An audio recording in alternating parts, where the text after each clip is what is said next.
Monsieur le député, président du conseil départemental et président de l'OPAC du Rhône, monsieur le maire, monsieur le président de la communauté de communes, messieurs les élus, adjoints au maire, maires de communes voisines, conseillers communautaires, conseillers municipaux, monsieur le directeur de l'OPAC, mesdames, messieurs. Le 27 avril dernier, monsieur le maire, je me trouvais dans ce quartier, à vos côtés. Vous m'aviez accueilli pour une réunion qui permettait de décliner la charte d'accompagnement de la rénovation des institutions représentatives du culte musulman. Vous avez visité notamment la salle de prière qui va être renouvelée à proximité. On avait évoqué déjà ce projet bien avancé de renouvellement urbain et je suis donc particulièrement heureux d'être à vos côtés ce matin pour le lancement symbolique avec la première pierre qui est à la fois l'aboutissement de tout le travail de préparation, de conception, qui est long, qui est exigeant, et le début de la concrétisation du chantier, du moment où les riverains, les habitants voient concrètement ce qu'est le renouvellement urbain.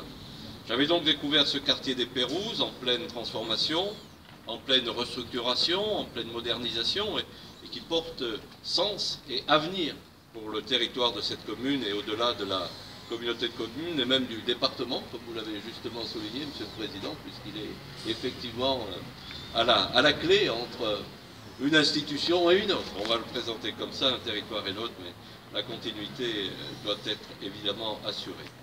L'État, par ma voix, est à vos côtés ce matin.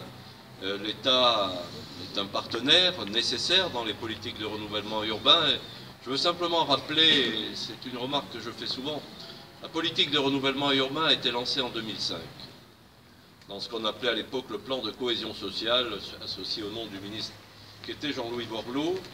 Et cette politique a été suivie avec continuité par les gouvernements, ministères successifs. Et cette politique porte ses fruits.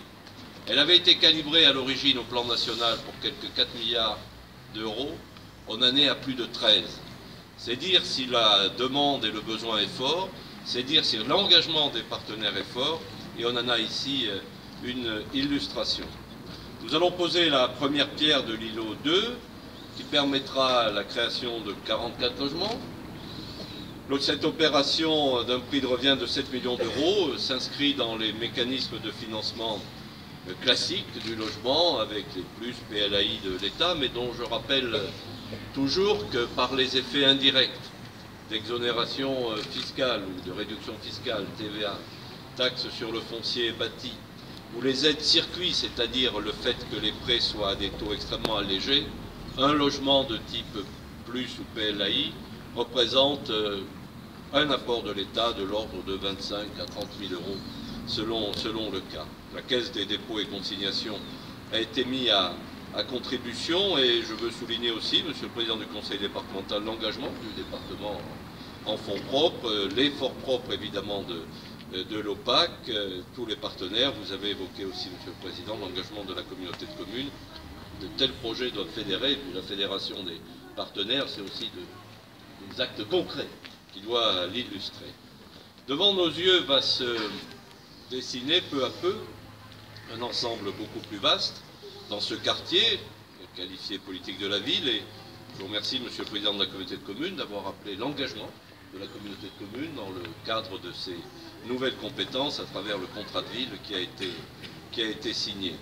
La politique de renouvellement urbain, la politique de la ville, c'est à la fois de l'investissement, du bâti ou de la déconstruction, des aménagements publics, collectifs de qualité, mais c'est aussi une politique qui doit s'adresser aux habitants et la complémentarité entre ces politiques de renouvellement urbain et les politiques de la ville sont absolument nécessaires. Au total, ça a déjà été indiqué, démolition de 172 logements, réhabilitation de 192 d'entre eux, création de 215 logements en accession privée, le tout pour encourager la mixité sociale. Il ne servirait à rien de lancer ces politiques si on ne veillait pas, évidemment, à la mixité sociale absolument indispensable.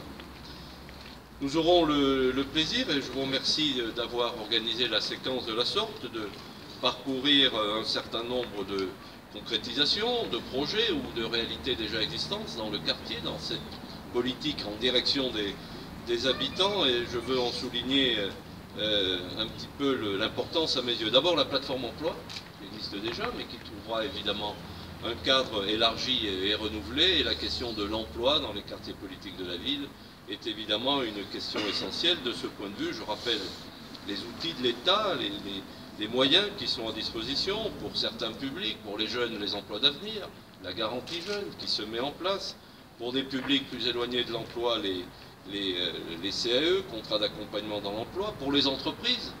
Rappelez le dispositif du CICE dont bénéficie toute entreprise, quelle que soit sa taille, dès lors qu'elle a un salarié jusqu'à 1,5 SMIC. Le CICE, Monsieur le Président du Conseil départemental, je faisais la remarque là, cette semaine, dans l'ensemble de la région Auvergne-Rhône-Alpes, ça représentera cette année plus de 2 milliards d'euros apportés aux entreprises en trésorerie ou en créance, et l'effet compétitivité et restauration des marges est tout à fait évident. Je rappelle aussi le grand succès de l'embauche PME-TPE pour donc les petites entreprises, puisque dans la région, là aussi, nous avons dépassé le nombre de 90 000 embauches depuis le début de cette année, depuis le 17 janvier.